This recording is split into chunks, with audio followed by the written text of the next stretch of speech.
Rana plaza এই সরকারের চোর বাটপারদের আয়ের একটা উৎসব হয়ে আছে এখন। শ্রমিকরা কি দেশের নাগরিক না? অন্য দেশের মানুষ যদি এই দেশের নাগরিক হয়ে কাজকর্ম করতে পারে, এই পেশিবাদী সরকার হলো রানার পক্ষ, দলের পক্ষে, এই শ্রমিকদের পক্ষে না। এই সরকার যখন রানা প্লাজার দশম হয়ে গেল, শ্রমিকদের রক্তের বন্যা বয়ে গেল, 1138 জন শ্রমিক মারা গেল, 536 জন শ্রমিক এখনো প্রাণঘাতীতে ধুকে ধুকে মরতেছে। এখনো 2224 জন শ্রমিক এখনো প্রাণঘাতীতে, কেউ ক্যান্সার হয়ে যাইতেছে, কেউ পা মাথা কোমর নিয়ে রাস্তায় রাস্তায় ঘুরতেছে চিকিৎসার জন্য, পারতেছে না সুচিকিৎসা। যেখানে যায় সেই জায়গায় বলে আপনারা রানা প্লাজার শ্রমিক কোটি কোটি টাকা পাইছেন, কিন্তু না, কোটি কোটি টাকা পাইছে মালিক, কোটি কোটি টাকা নিল সরকার।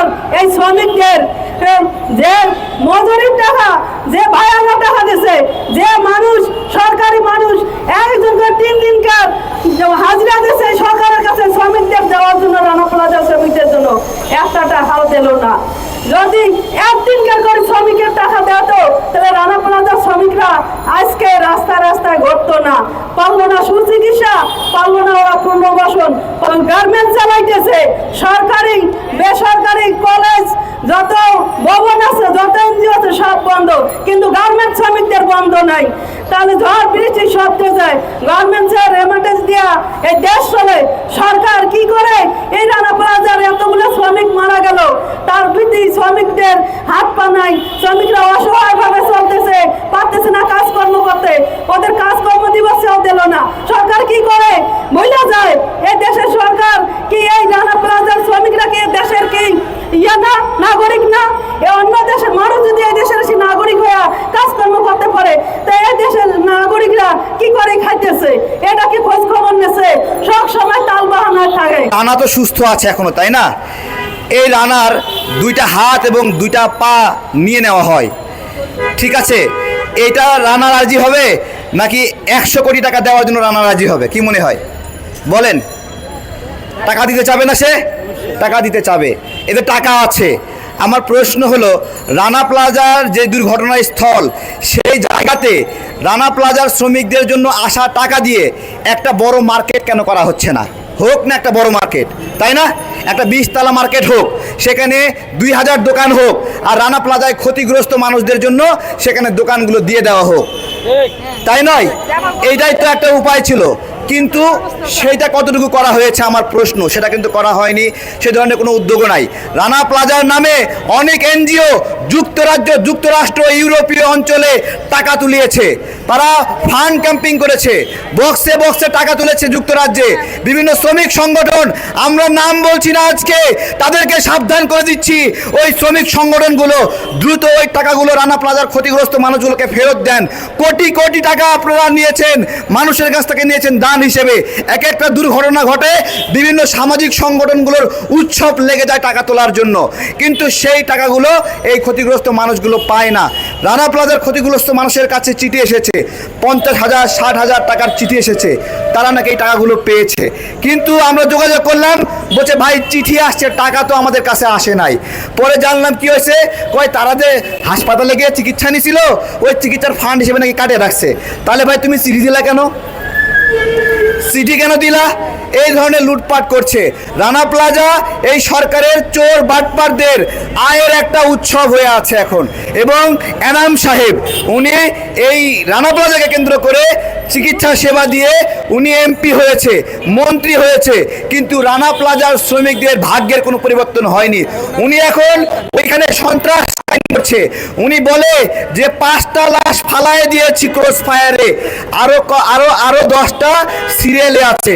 এই ধরনের মন্ত্রী এমপিরা সরাসরি ঘোষণা দেয় ক্রস ফায়ারের, মানবতা বিরোধী অপরাধের। আমাদের স্পষ্ট কথা, শ্রমিক অধিকার পরিষদ, গণ অধিকার পরিষদ রানা প্লাজার ভাইদের জন্য, বোনদের জন্য কিছু কিছু কাজ করার চেষ্টা করেছি। ঈদ যাই, আমরা তখন কিছু খাদ্য সহযোগিতা দেওয়ার চেষ্টা করি, ঈদ উপহার দেওয়ার চেষ্টা করি, অনেক সময় পারি, অনেক সময় পারি না। আমার কয়েকজনকে সবজি দোকান দিয়েছি, তারা সেই সবজি দোকানগুলো এখনো করছে। আমাদের রানা প্লাজা শ্রমিক ভাইদের প্রতি আশ্বাস, সরকার যদি নাও করে দেয়, গণ অধিকার পরিষদের পক্ষ থেকে, শ্রমিক অধিকার পরিষদের পক্ষ থেকে আমরা মাঝে মাঝে সুযোগ পাইলে এক একজনকে একটা সবজির দোকান, একটা চায়ের দোকান আমরা এগুলো করে দিয়ে আপনাদের কর্মসংস্থানের ব্যবস্থা করব। এবং আমাদের একটা লড়াই থাকবে রানা প্লাজার ওই জায়গায়, রানা প্লাজা আমাদের জীবন থাকতে রানা কোনো জায়গায় কোনো দিন ওই জায়গায় কোনো বিল্ডিং করতে পারবে না। ওইখানে যদি বিল্ডিং হয়, রানা প্লাজার ক্ষতিগ্রস্ত শ্রমিকদের জন্য একটা বড় মার্কেট করতে হবে। সেই মার্কেটে আমরা ঢাকাতে গিয়ে কেনাকাটা করবো দরকার হলে, তারপরেও সেখানে আমরা একটা মার্কেট চাই। এবং সেই মার্কেটে রানা প্লাজার ক্ষতিগ্রস্ত মানুষগুলো, দেখেন যে মানুষগুলো হাত হারিয়েছে, পা হারিয়েছে। গতদিন দেখলাম যে 2 জন স্বেচ্ছাসেবক তারা রানা প্লাজার বিল্ডিংগুলো কেটে কেটে আহত মানুষদেরকে বের করেছে, তারা আত্মহত্যা করেছে। কেন আত্মহত্যা করেছে? যে তারা ওই কষ্টের স্মৃতিগুলো নিতে পারে না। দেখেন প্রকৃত সেবক যারা, প্রকৃত স্বেচ্ছাসেবক যারা, তারা এরকমভাবে মানুষের কষ্ট দেখে, মানুষের হাত কাটা দেখে, পা কাটা দেখে ভাত খেতে পারে না। এই কষ্টে সে আত্মহত্যা করেছে।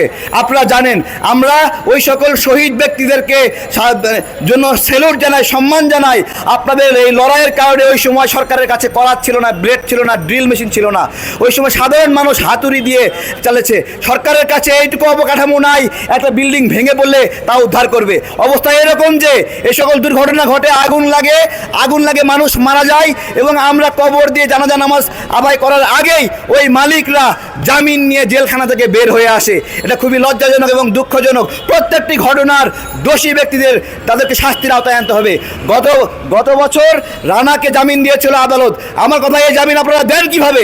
পরবর্তীতে আমরা এখানে এসে রানা প্লাজার শ্রমিকদেরকে আমি এক জায়গায় করে তাদেরকে নিয়ে মানববন্ধন করলাম। বিকেলবেলায় চেম্বারজাত আদালত সেই জামিন বাতিল করে দিল। আমরা ধন্যবাদ জানাই আদালতকে এই সিদ্ধান্তের জন্য। পাশাপাশি যিনি জামিন দিয়েছিলেন তাকে ধিক্কার জানাই আমরা।